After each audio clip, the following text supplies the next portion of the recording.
আসসালামু আলাইকুম। এখন যে অঙ্কটি করব, এই অঙ্কটি নবম, দশম শ্রেণীর সূচকের অঙ্ক এবং এটা ৪ পয়েন্ট ১ এর যে ৮ নম্বর অঙ্কটি রয়েছে সেই অঙ্কটি। তো ৪.১ এর যতগুলো অঙ্ক রয়েছে সেই অঙ্কগুলোর মধ্যে এই ৮ নম্বর অঙ্কটি সবথেকে বেশি গুরুত্বপূর্ণ একটি অঙ্ক। সূচকের সবথেকে বেশি গুরুত্বপূর্ণ অঙ্ক এই ৮ নাম্বার। এই অঙ্কটি বিগত সালে ২০১৮ সালে এ ১৮ সালে সকল বোর্ডে আসছিল এবং বরিশাল বোর্ড ২০১৬ সালে আসছিল এই অঙ্কটি। আর এই অঙ্কটি এ যেখানে ৩ রয়েছে এবং যেখানে ৯ রয়েছে খেয়াল করেন যে এই অঙ্কটি আপনার সংখ্যা পরিবর্তন করে আসে। যেখানে এম আছে সেখানে আপনার ছোট হাতের এ দিতে পারে বা এক্স দিতে পারে। দেখেন ৩, ৩, ৩ এখানে আপনাকে ৪, ৪, ৪ দিতে পারে। ৯ এর জায়গায় কত দিতে পারে? 16 দিতে পারে। আবার ৩, ৩, ৩ এখানে আপনাকে হচ্ছে ৫ দিতে পারে এবং ৯ এর জায়গায় 25 দিতে পারে। অর্থাৎ এই অঙ্কটা আ ৩ এর জায়গায় ৪, ৯ এর জায়গায় ১৬ বা ৩ এর পরিবর্তে ৫ বা ৬ দিতে পারে। অর্থাৎ পরিবর্তন করে দিতে পারে। তাহলে এই অঙ্কটা কিন্তু অনেক গুরুত্বপূর্ণ একটি অঙ্ক। তাহলে এই অঙ্কটা আমরা করার চেষ্টা করব। তো খেয়াল করেন যে এই অঙ্কটি যদি আমরা এখান থেকে যদি শুরু করি, দেখেন এখানে যা আছে আমরা এই অংশটাকে কিন্তু আমরা লিখব যে এখানে যা আছে তা লিখব। তো খেয়াল করেন এই 3 এর পাওয়ার কিন্তু m, তার বাহিরে আছে m-1, অর্থাৎ এই যে এখানে আছে এরকম খেয়াল করেন।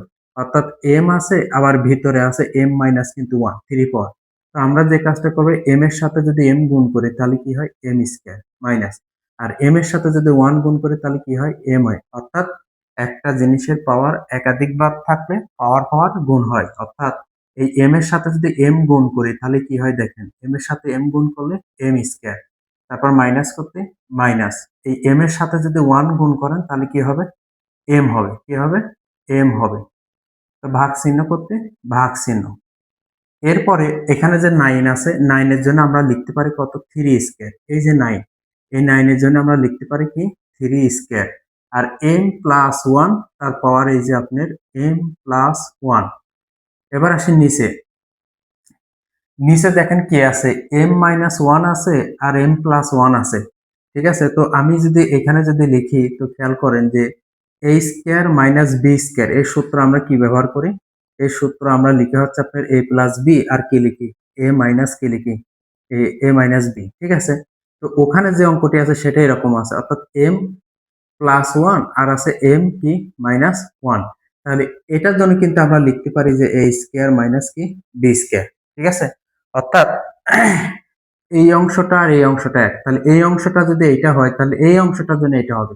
তো এই 1 এর উপর স্কয়ার লেখার কোনো প্রয়োজন নাই। তো আমরা এখানে লিখতে পারি যে আপনার m স্কয়ার মাইনাস কত 1, এই জিনিসটা আমরা লিখতে পারি।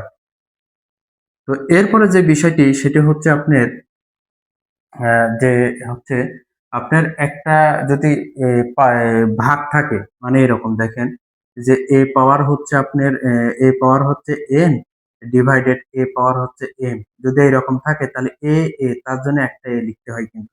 ঠিক আছে? তো খেয়াল করেন উপরেও 3 নিচেও কিন্তু 3। ঠিক আছে?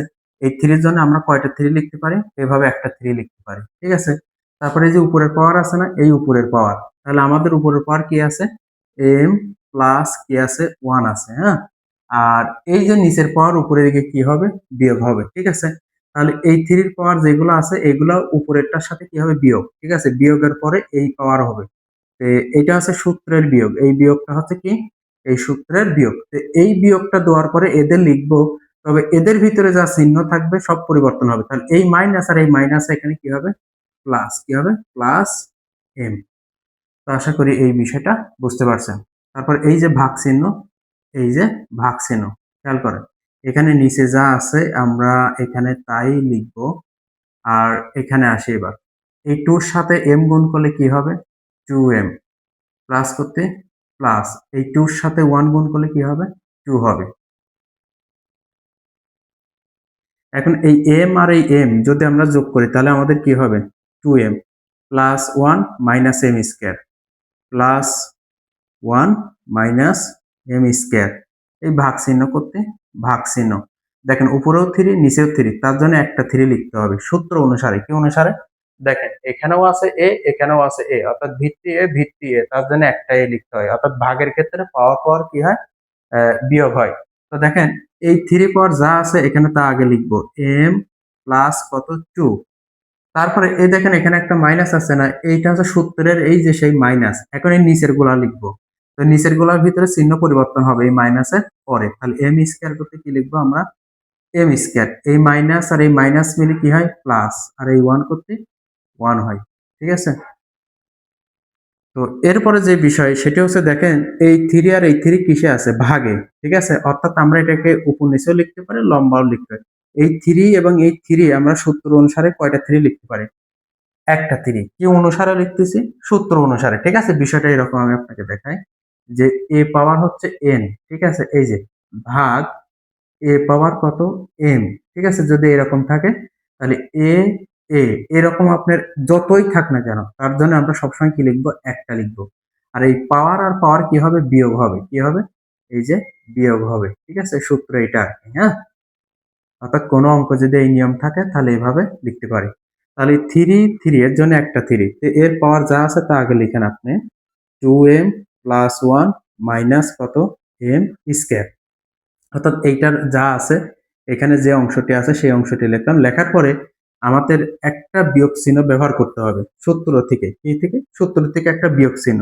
এই বিয়োগ চিহ্ন দেওয়ার পরে এই থ্রির পাওয়ার যা আছে তাই লিখবো, তবে চিহ্ন যা আসবে তা পরিবর্তন হবে।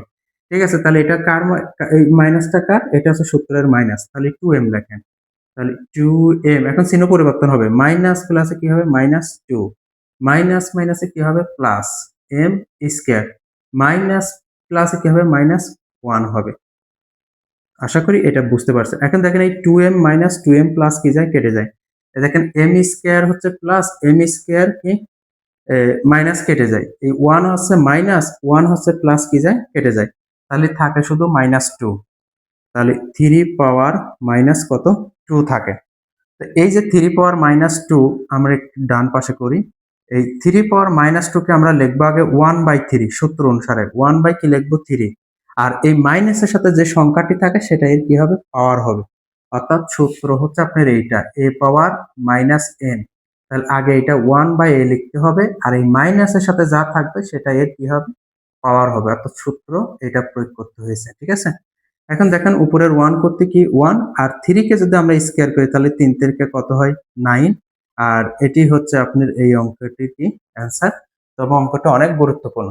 তবে আপনাদেরকে আরেকটা বিষয় বলি, সেটি হচ্ছে এই অঙ্কে যেহেতু থ্রি থ্রি নাইন আছে, তাহলে ফাইভ ফাইভ, ফাইভ ফাইভ যদি 25 থাকে তাহলে উত্তর হবে কিন্তু ওয়ান বাই 25। ঠিক আছে, আবার যদি ফোর ফোর যদি 16 থাকে তাহলে উত্তরটা কিন্তু ওয়ান বাই কত হবে, 16 হবে। ঠিক আছে, আবার যদি সিক্স সিক্স 36 দেয় এই অঙ্কে, তাহলে উত্তরটা কিন্তু ওয়ান বাই কত হবে, 36 হবে। ঠিক আছে, অর্থাৎ এই অঙ্কটা কিন্তু আপনার এই যে থ্রি থ্রির জায়গায় কিন্তু ফাইভ ফাইভ দিতে পারে এবং ফোর ফোর দিতে পারে, মানে এভাবে পরীক্ষায় বিগত সালে আসছিল। তো আশা করি এই অঙ্কটা যেহেতু অনেক গুরুত্বপূর্ণ, আশা করি এই অঙ্কটি একটু বারবার প্র্যাকটিস করবেন, কারণ আসার সম্ভাবনা পরীক্ষাতে বেশি। তো আশা করি অঙ্কটি বুঝতে পারছেন।